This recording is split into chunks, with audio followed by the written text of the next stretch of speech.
ఈ మాట వినాల్సి వస్తుందని తెలుసు, అయినా వచ్చాను. ఎందుకంటే మీకోసం, మీ అందరి మంచి కోసం. ఇప్పుడు చెడేం జరిగిందని? జరగబోతుంది.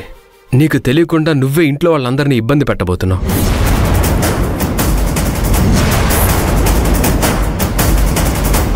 వాడు ఇంట్లో వాళ్ళని ఇబ్బంది పెట్టడం ఏంట్రా?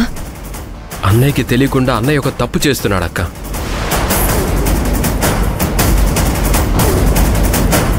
బావ తప్పు చేయడం ఏంటి? ఏం మాట్లాడుతున్నావు మాధవ? మీ అన్నయ్యని అనేంత వాడివయ్యావా? నేను మా అన్నయ్యతో మాట్లాడాలని వచ్చాను.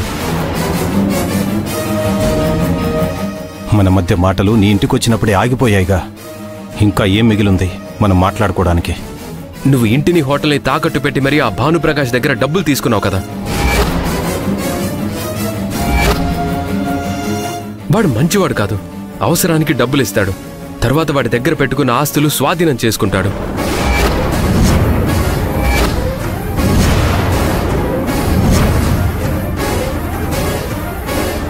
మాధవ, ఏంట్రా నువ్వు చెప్పేది? అవునక్క, అలా వాడు చాలా మంది ఆస్తులు స్వాధీనం చేశాడు. అలాంటి వాడి దగ్గర అప్పు చేయడం మంచిది కాదు, ఆస్తులు పోగొట్టుకోవాల్సి వస్తుందని చెప్పడానికి వచ్చాను.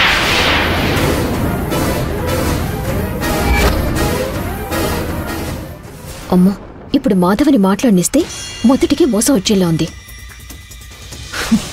ఏంటి మాధవ్, ఆ భానుప్రకాష్ గారు ఎంత పెద్ద మనిషి, ఆయన గురించి ఇలా చెప్పి మమ్మల్ని ఎదగకుండా చేయాలనుకుంటున్నావా? అతని వల్ల ఎదుగుతామని భ్రమపడద్దు అని చెప్పడానికి వచ్చాను. ఆయన గురించి నీకేం తెలుసు నువ్వు చెప్తావు? ఆ భానుప్రకాష్ గారి గురించి మాకు బాగా తెలుసు కాబట్టి ఆయన దగ్గర అంత నమ్మకంగా తాకట్టు పెట్టాం. మీలా నమ్మిన వాళ్ళు చాలా మంది ఆస్తులు పోగొట్టుకుని రోడ్డున పడ్డారంట. అసలు ఇప్పుడు హఠాత్తుగా ఆయన గురించి తెలుసుకోవాల్సిన అవసరం నీకే వచ్చింది.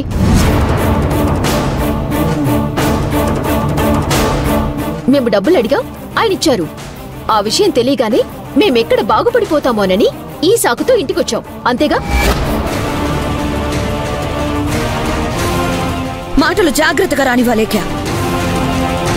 ప్రాణం పోయినా వాడు రాఘవచ్చాడు కోరుకోడు. అయినా వాళ్ళిద్దరూ మాట్లాడుకుంటుంటే మధ్యలో నువ్వేంటి? మా వ్యాపారానికి అడ్డుపడుతూ ఉంటే నేను కాకపోతే ఇంకెవరు మాట్లాడతారు వదినా? వ్యాపారం చేసేది ఏదో రూపాయి సంపాదించడానికే కానీ ఉన్నది పోగొట్టుకోవడానికి కాదు. ఆ పరిస్థితి తెచ్చుకోవద్దని చెప్పడానికి వచ్చాను. నువ్వు సలహా ఇస్తే తీసుకునే స్థితిలో మా బావలేడు. మా మధ్య నువ్వు మాట్లాడకుండా ఉంటే బాగుంటుంది.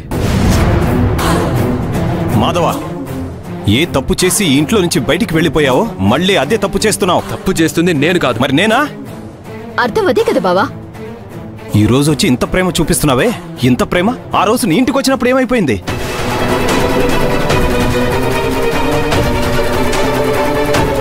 అమ్మ అక్క చెప్పారని నా మనసు మార్చుకుని నీ ఇంటి గడప తొక్కాను.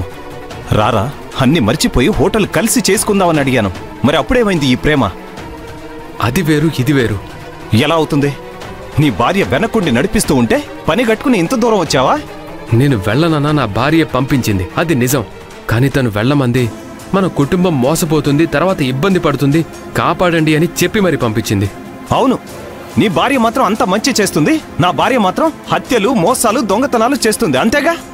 నీకు అర్థం కాని నిజం అదే అన్నయ్య. నోరు మూసుకుని ఇక్కడి నుంచి వెళ్ళరా.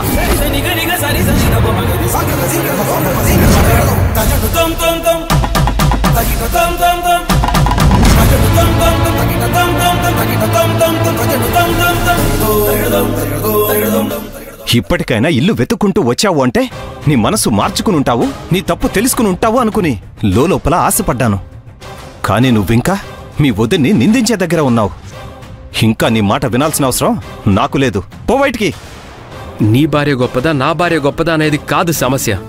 ఆస్తిని అన్యాయంగా ఎవరికో అప్పచెప్తున్నావు, అది అర్థం చేసుకో. ఏరా, నాకు మంచి చేసేవాళ్ళందరూ నీకు చెడు చేసేవాళ్ళలాగానే కనిపిస్తూ ఉంటారా? ఆ భానుప్రకాష్ గురించి నీకు పూర్తిగా తెలీదన్నయ్య. తెలుసు. తెలుసుకున్న తర్వాతే తాకట్టు పెట్టాను, డబ్బులు తీసుకున్నాను. వాడి డబ్బు వాడి మొహాన కొట్టి ఆస్తి కాగితాలు తెచ్చుకోండి, అదే మీకు మంచిది. అటు తిరిగి ఇటు తిరిగి ఆ డబ్బు తిరిగిచ్చేయండి అంటుంటే అర్థం కావట్లేదు బావా. ఆ డబ్బుతో మనం ఎక్కడ బాగుపడతామో అని ఇతని బాధ. బాగుపడితే బాధపడ్డానికి వాడేం పరాయివాడు కాదు, మా తమ్ముడు. మా మంచే కోరుకుంటాడు. అదే నిజమైతే హోటల్ మూత పడుతున్నప్పుడే రావాలి, బావ అతన్ని వెతుకుంటూ వెళ్ళినప్పుడే రావాలి. అప్పుడంతా బెట్టు చేసి ఇప్పుడు కొత్తగా హోటల్ పనులు మొదలు పెట్టబోతుంటే వచ్చి అడ్డుపట్టల్లో అర్థమేంటి?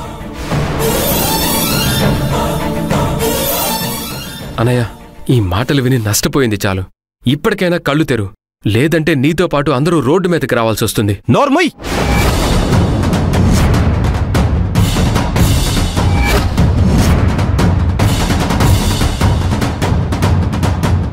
వింటున్నాను కదా అని ఇష్టం వచ్చినట్టు మాట్లాడుకో. నీ ఇంటికొస్తే నీ భార్యను అర్థం చేసుకోవాలి అన్నావు. మరి నా ఇంటికొచ్చి నువ్వు చేస్తున్నదేంటి? రే, నా ఇల్లు నీ ఇల్లు ఏంట్రా? మరి వాడి మాట్లాడితే ఎలా ఉంది? ఎక్కడన్నా వదిన అన్న అన్న గౌరవం చూపిస్తున్నాడా? అన్నయ్య, నేను నీకు గౌరవం ఇస్తాను. నిన్ను గౌరవించే వాళ్ళ కోసం ప్రాణం ఇస్తాను. అంతేకాని నీ మంచితనానికి మచ్చ తెచ్చే వాళ్ల పట్ల లేని గౌరవాన్ని నటించలేను. అలాంటప్పుడు నా ఇంటికి రావడం ఎందుకు? నా భార్యను గౌరవించిన నువ్వు నాకు అవసరం లేదు. ఎవరినో గౌరవించడానికి నేను ఇంటికి రాలేదు. ఈ ఇంటి గౌరవం పోకుండా కాపాడు అని చెప్పడానికి వచ్చాను. నా మీద కోపం ఉంటే కొట్టు తిట్టు, కానీ ఈ ఒక్కసారి నా మాట విను. ఆ భానుప్రకాశం నమ్మొద్దు. ఆస్తి అతని చేతిలో పెట్టొద్దు. రేయ్, నా భార్యను గౌరవించిన నీతో నాకు మాటలేంటి? ఇంకా నీ మాట వినేదేంటి? నాకు అవతల చాలా పనులున్నాయి, వెళ్ళి బయటికి. రాఘవ, వాడు చెప్పేది వినరా? ఏంటక్క వినేది?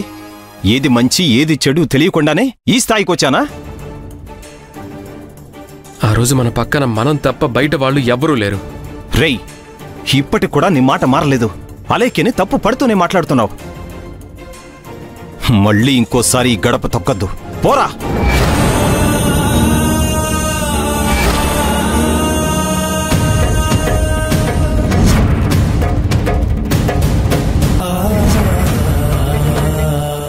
ఇప్పటికీ నా అన్న అంటే నాకు గౌరవం ఉంది కాబట్టి ఇంత దూరం వచ్చాను. నా మాట వినే పరిస్థితుల్లో నువ్వు లేవని అర్థమయ్యాక ఇంకా నీతో మాట్లాడే ప్రయోజనమే ఉంది. రే, రాక రాక ఇంటికొచ్చావు. కోపంతో 4 మాటలు అనుకున్నా కలిసిపోతారేమో అని ఆశపడ్డాను. ఇంతేనా? మీరు మారరా?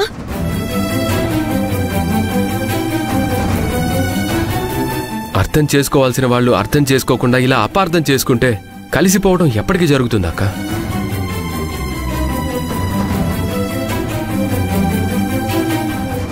నేను చెప్పే మంచి కన్నా తన భార్యకిచ్చే గౌరవమే ఎక్కువ అనుకున్నప్పుడు లేని గౌరవాన్ని ఇవ్వలేను.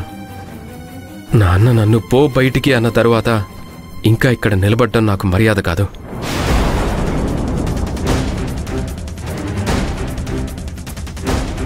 మాధవ, మాధవ, మాధవ, ఒక్క నిమిషం ఆగరా.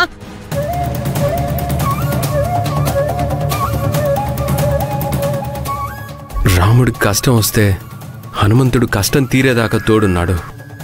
హనుమంతుడి అవసరం లేదని ఆ రోజు రాముడు అనుకొనుంటే రామాయణం ఇంకోలా ఉండేది.